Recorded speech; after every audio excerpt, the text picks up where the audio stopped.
Good day, everyone. Today we're going to talk about suicide awareness and prevention for students grades 6 through 12, helping our students understand mental health.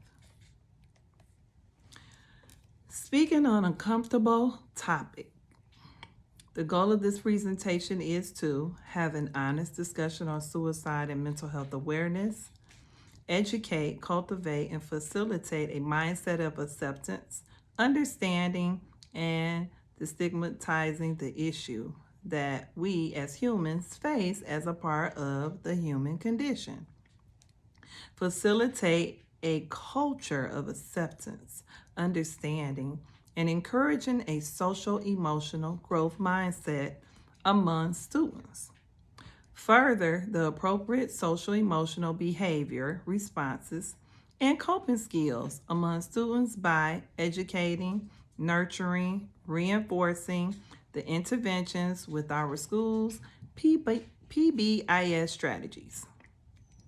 Discuss topics of a very personal nature by approaching the topic as school support system and parent and guardians.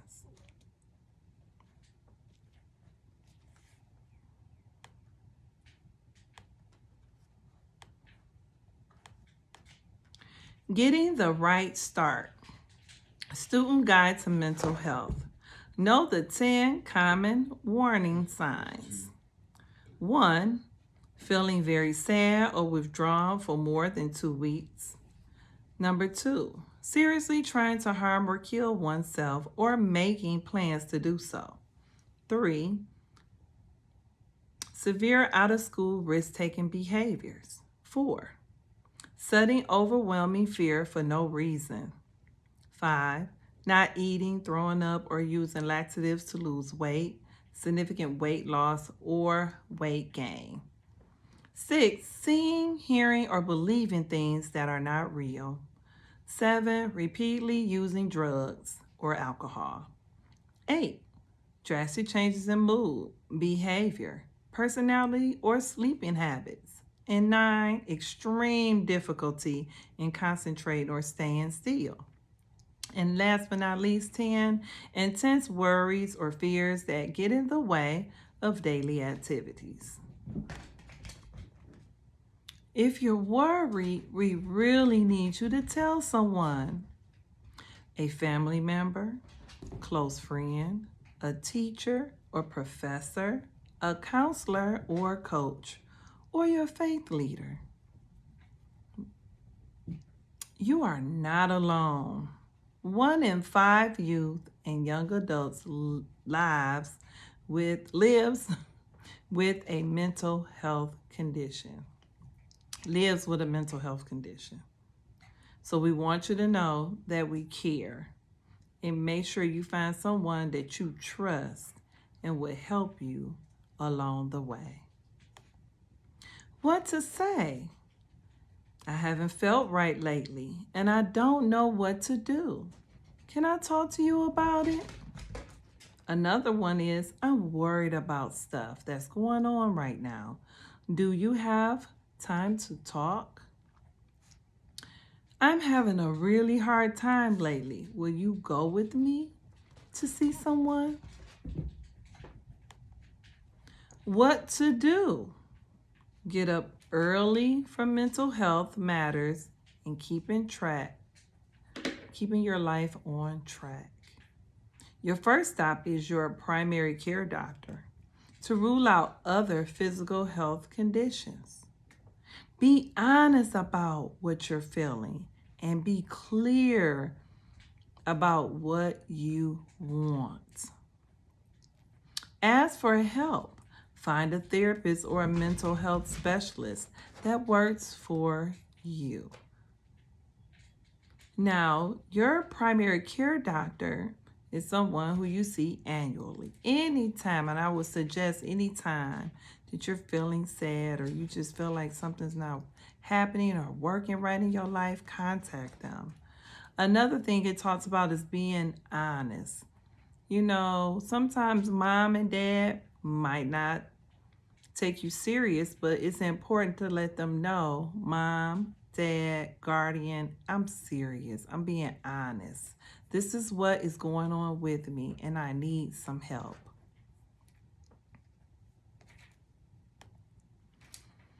Keep in mind, it can take a while to get an appointment with a specialist. If you need to see a specialist right away, speak up to get an appointment sooner. Connect with others. Lots of youth and young adults live with mental health conditions. You can connect with them at oktotalk.org. Also, look in your community for peer and support groups, and you will discover that you are not alone. What to know how to help a friend. Want to know how to help a friend? Student Guide to Mental Health. Know the 10 common warning signs. Feeling sad, feeling very sad or withdrawn for more than 2 weeks. 2, seriously trying to harm or kill oneself or making plans to do so. 3, severe out of school risk behavior. 4, sudden overwhelming fear for no reason. 5, not eating, throwing up, using laxatives to lose weight, significant weight loss or weight gain. 6, seeing, hearing, or believing things that are not real. 7, repeatedly using drugs or alcohol. 8, drastic change in mood and behavior, personality, or sleeping habits. 9, extreme difficulty in concentrating or staying still. And last but not least, 10, intense worries or fears that get in the way of daily activities.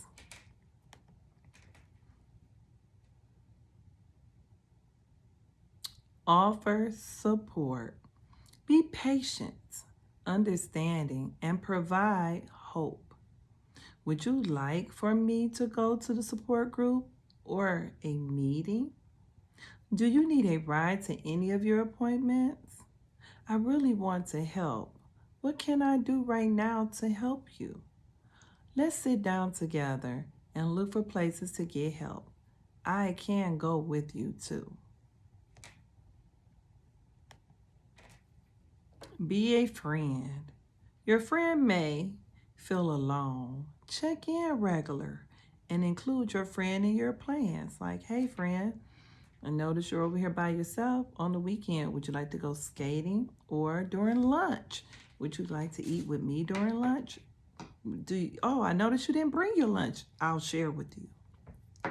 Learn more about mental health conditions. Avoid saying things like, you'll get over it, toughen up, or you're fine. Tell your friend that having a mental health condition does not change the way you feel about them. You care about them. You're concerned about their well-being. Tell your friend it gets better. Help, support are out there. So you want them to know with help, you can get better, and it takes time. But I'm here to support you. Why do people attempt suicide? No suicide attempt should be dismissed or treated lightly. A suicide attempt is a clear indication that something is gravely wrong in a person's life. No matter the race or age of the person, how rich or poor they are, it is true that most people who die by suicide have a mental or emotional disorder. The most common underlying disorder is depression. 30% to 70% of suicide victims suffer from major depression or bipolar, manic depressive disorder. Get advice. You may want to reach out to someone to talk about how you're feeling or to get advice on how to help your friend. Consider talking to a family member, trusted friend, school counselor or advisor, teacher or coach, or faith leader. Warning signs of someone considering suicide. Any one of these signs does not necessarily mean the person is considering suicide, but several of these symptoms may signal a need for help. Verbal suicide threats such as You'll be better off without me, or maybe I won't be around. Expression of hopelessness, helplessness, previous suicide attempts, daring or risk-taking behavior, personality changes, depression, giving away prized possessions, lack of interest in future plans. Remember, 8 out of 10 people considering suicide give some signs of their intentions. People who talk about suicide, threaten suicide, or call suicide crisis centers are 30 times more likely than average to kill themselves. If you think someone is considering suicide, trust your instincts that the person may be in trouble.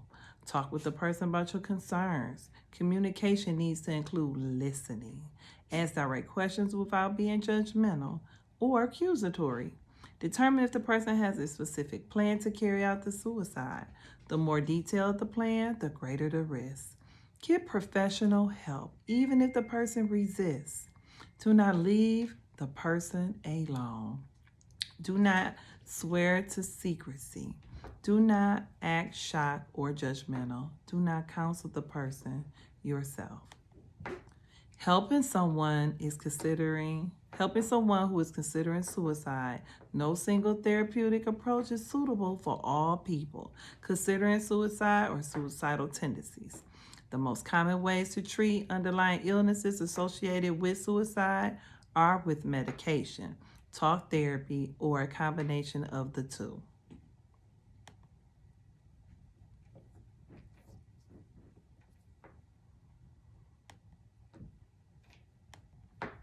Why some kids may consider suicide. I feel so sad. People keep teasing me. I don't have any friends. No one understands me. I want you to know that suicide is the second leading cause of death, and the first one is drinking and driving. Feeling sad and alone, you may want to reach out to someone to talk to about how you're feeling or to get advice on how to help your friend. Consider talking to a family member, trusted friend, school counselor, or an advisor, teacher, coach, or faith leader. Again, if you have any questions or concerns, you can also go to your school counselor. Remember your teacher, right?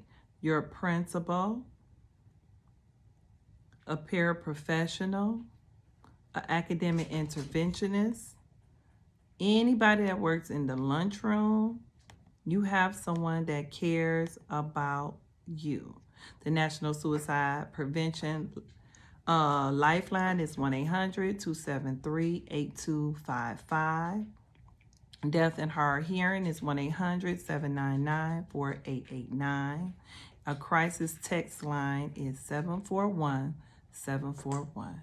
And if you speak Spanish, it's 1-888-628-9454.